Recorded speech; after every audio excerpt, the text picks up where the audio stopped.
Assalamualaikum warahmatullahi wabarakatuh.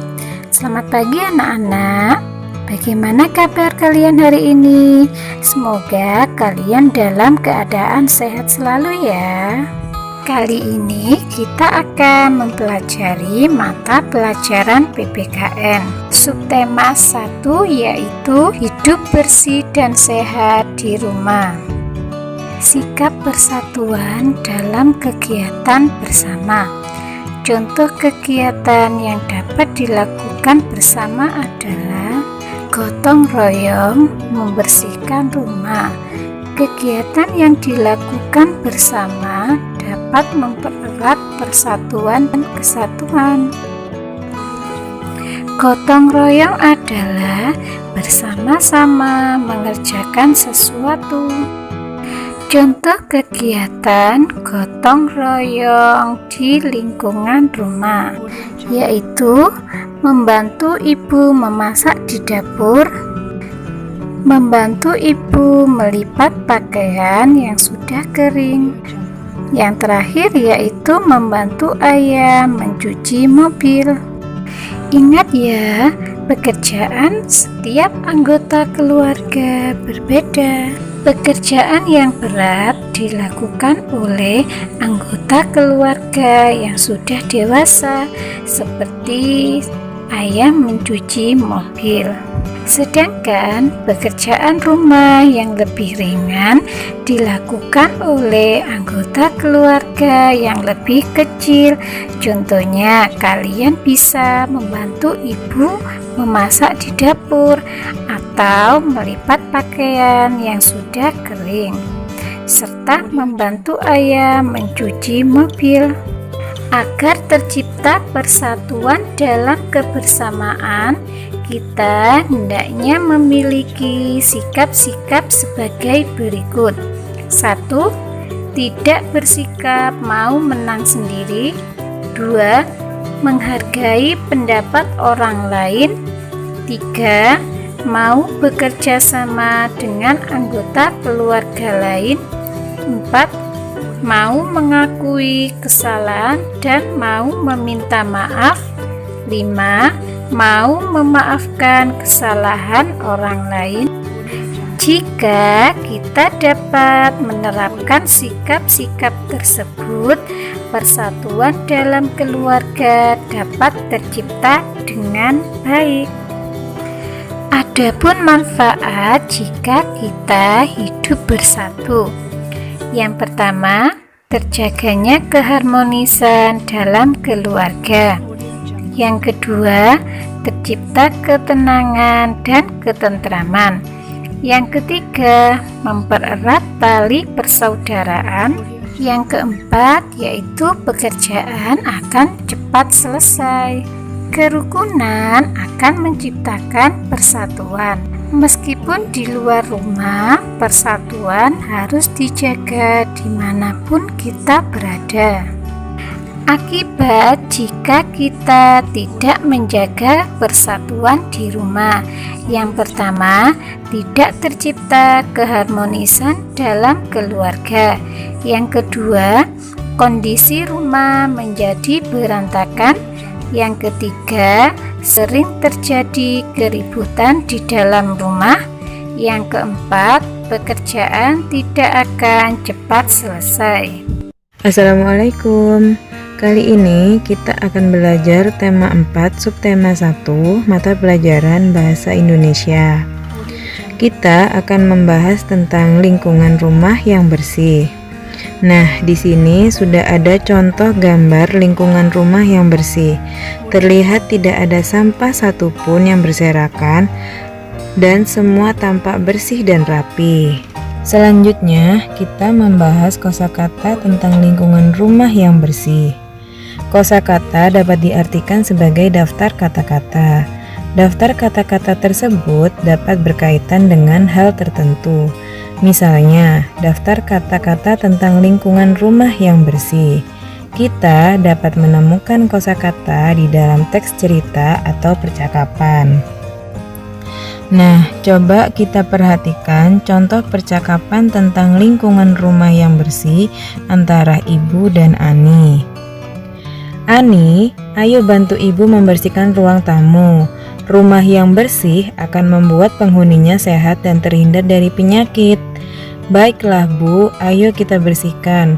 Tentu aku ingin tinggal di rumah yang bersih agar aku tetap sehat. Dari percakapan di atas, ada beberapa kosakata yang dapat kita ketahui.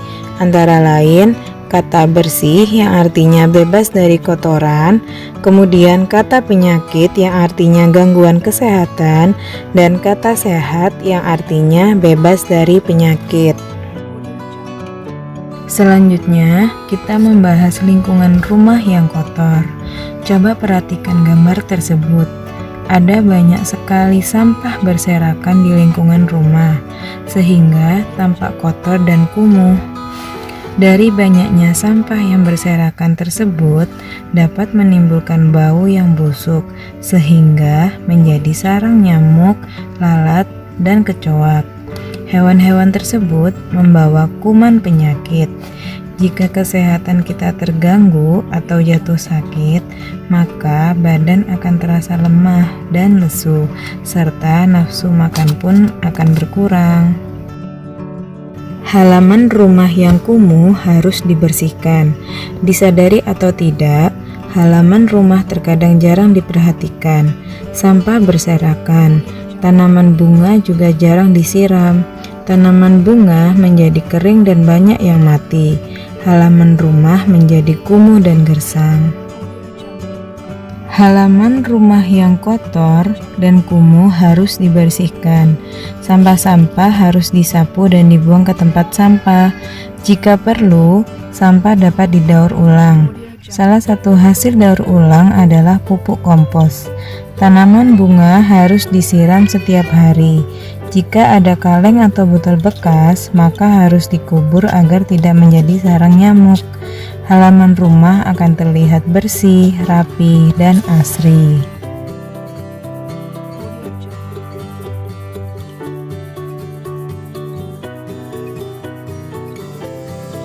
Pada kesempatan kali ini, kita akan mempelajari tentang macam-macam bangun datar. Banyak sekali macamnya. Misalnya seperti persegi, segitiga, oval, lingkaran, layang-layang, belah ketupat, trapesium, dan jajar genjang. Nah, selanjutnya kita akan mempelajari tentang bagian dari bangun datar. Pertanyaannya, apa saja sih bagian pada bangun datar itu? Nah, bagian-bagian pada bangun datar meliputi 1. Ruas garis atau sisi, 2. Sudut, 3. Titik sudut. Kita akan membahas satu persatu. Yang pertama, 1. Ruas garis atau sisi. Pengertiannya ialah garis lurus yang membatasi suatu bidang. Contohnya di sini seperti persegi.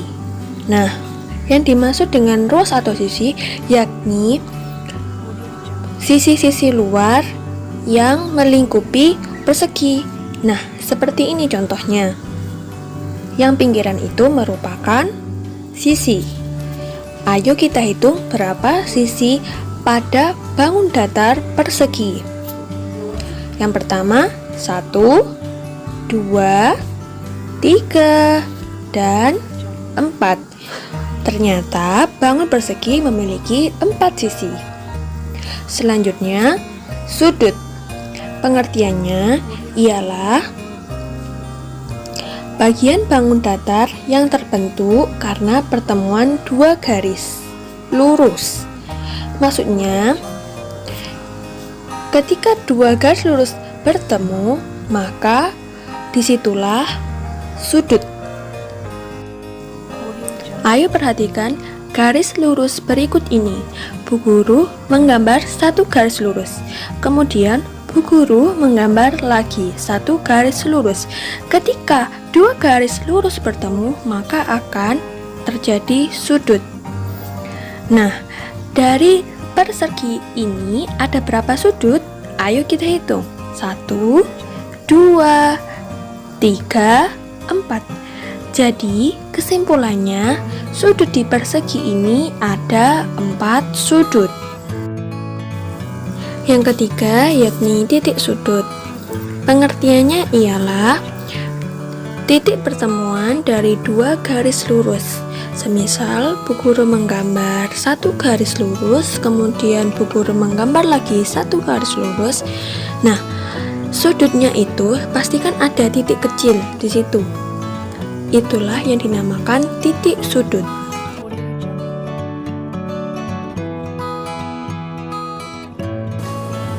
Halo anak-anak, kali ini di tema 4 subtema 1 kita akan belajar tentang gerak keseimbangan. Keseimbangan adalah kemampuan tubuh dalam mengendalikan organ tubuh serta saraf otot agar gerakan tubuh dapat dikendalikan dengan baik. Ada 2 macam gerak keseimbangan, yaitu keseimbangan statis dan keseimbangan dinamis. Gerak keseimbangan statis yaitu keseimbangan tubuh dalam posisi diam, sedangkan keseimbangan dinamis yaitu keseimbangan tubuh dalam posisi bergerak. Keseimbangan statis dapat dilakukan dalam posisi berdiri, duduk, dan berbaring. Keseimbangan statis dalam posisi berdiri ada 3 gerakan, yaitu berjinjit sambil bertolak pinggang, berdiri dengan 1 kaki, dan sikap kapal terbang. Berjinjit sambil bertolak pinggang. Cara melakukannya yaitu 1. Berdiri tegak, 2. Kedua kaki jinjit, letakkan kedua tangan di pinggang, 3. Arah pandangan ke depan.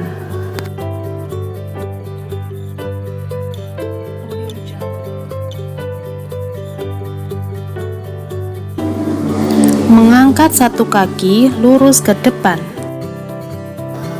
Cara melakukannya yaitu 1. Berdiri tegak, 2. Angkat salah 1 kaki ke depan lurus, 3. Arah pandangan ke depan, 4. Tahan posisi dalam beberapa hitungan, 5. Lakukan pergantian antara kaki kiri dan kanan.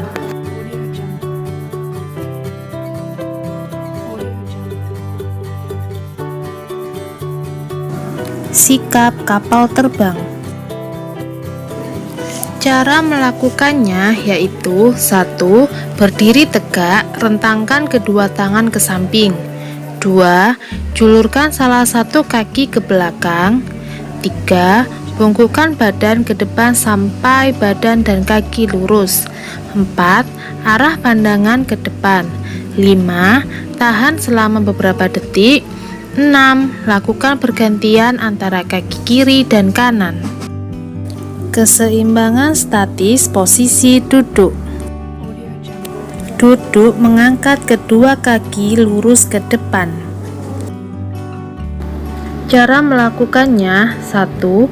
Sikap awal badan duduk selonjor, 2. Kedua tangan berada di samping badan, 3. Kemudian angkat kedua kaki lurus ke depan. Duduk mengangkat kedua kaki sambil dipegang seperti duduk di kursi goyang.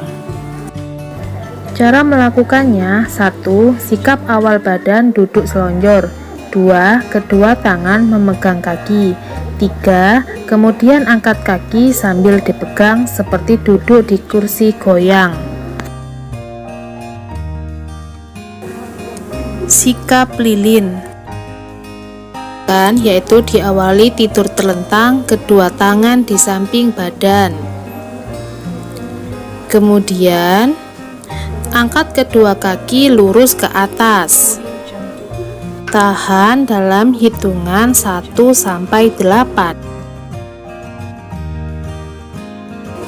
Lalu turunkan kedua kaki seperti posisi semula.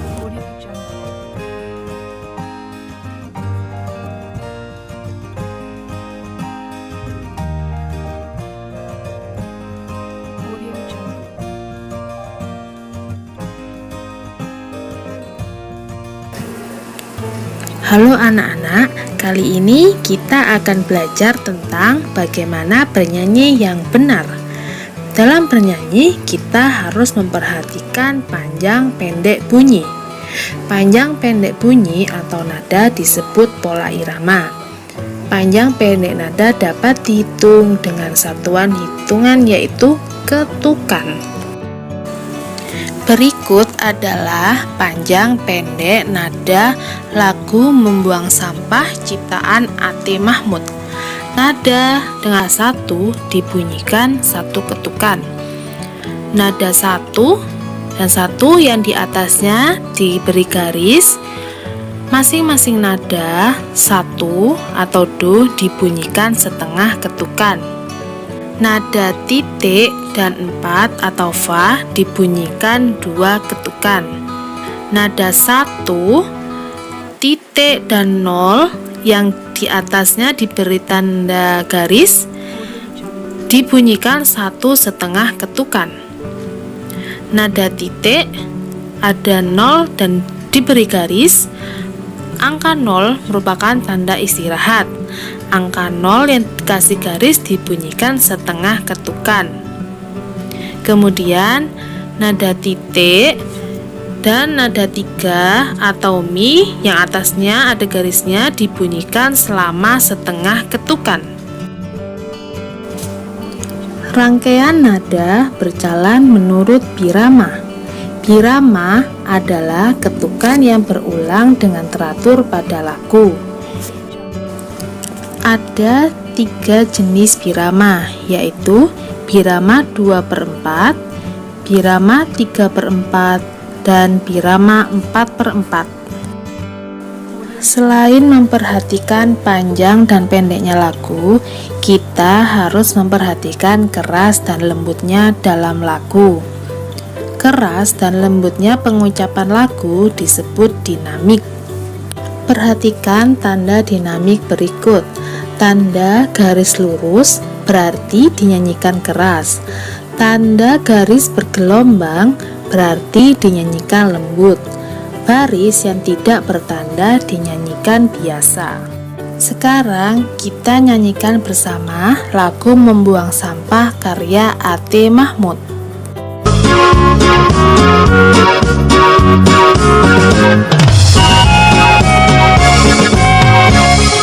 Jangan membuang sampah di mana-mana. Jagalah kebersihan di lingkunganmu. Sampah di rumahmu, sampah di halaman. Sapu dan bersihkan, taruh di tempatnya. Sapu dan bersihkan, taruh di tempatnya.